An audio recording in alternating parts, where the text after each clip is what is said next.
This video tonight is on something new again. This one being a word that you might have not ever heard of, commission.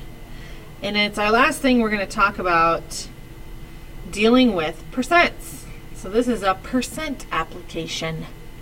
Okay, so in your notebook, writing out commission. And have you ever heard of it? So commission is something that you get if you have a sales job. If you work in sales, you typically get what's known as a commission. Your boss will pay you a commission. It's a percent of the amount that you sell. So let's say, for example, let's go straight into it. Let's say you work at Walmart is not going to pay on commission. But if you're at like a local business and you sell that day in the store, you're able to sell, your total sale is $500. Out of the entire day that you worked, you were able to sell that much of product in that store. Okay?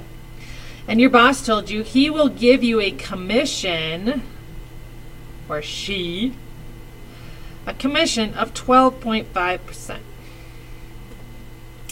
So you're like, okay, I get 12.5% commission off of what I sold, $500. How much am I going to walk away with that day? Am I going to be proud of myself? So how do we figure that out?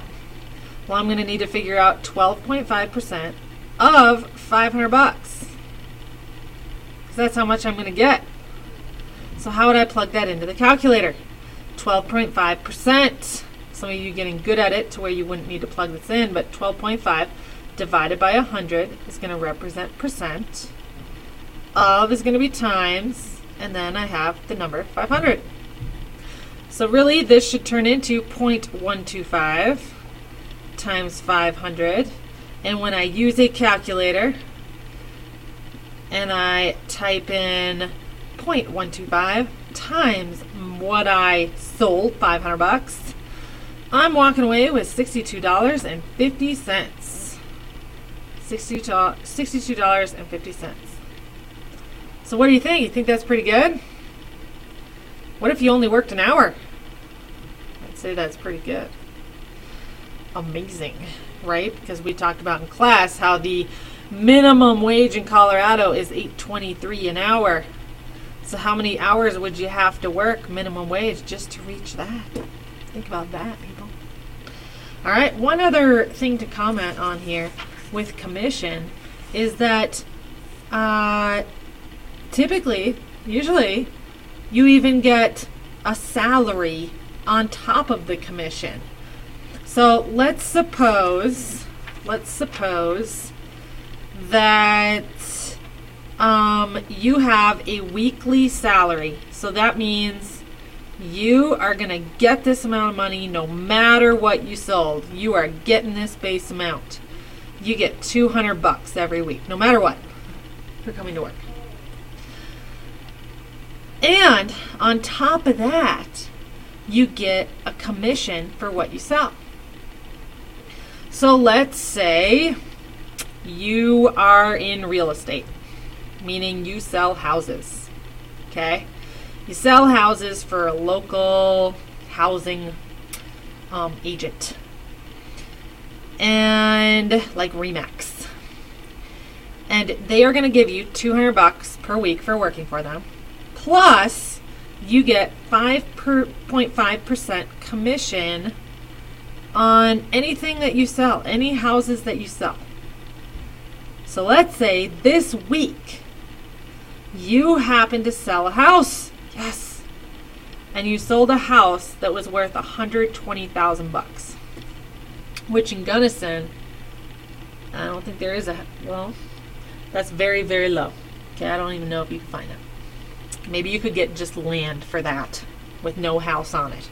But anyway, you were able to sell a lot for $120,000. So how much are you going to earn for that week that you sold this house? Well, you're going to get $200 plus, 'cause that's how much you get every week no matter what, plus a commission of what you sold. So you sold $120,000 of a lot. And how much commission do you get? 5.5%. So we need to find 5.5% of 120,000. Hopefully you're getting good at finding that. So 5.5%, 5.5%, and I'm going to multiply that by the house that I sold, or the land. And I end up with, oh my gosh, off of that house that I sold, I made $6,600. Meaning that week, I didn't just get $6,600. I got my $200 weekly salary on top of that. So I got $6,800. That's a good week. And I'd probably be okay with just getting $200 for the next 3 weeks of that month. Because that, to me right there, amazing. Okay? So that gives you an idea of commission, a quick little lesson on that. And that's what you'll be practicing after the test on Friday. See you then.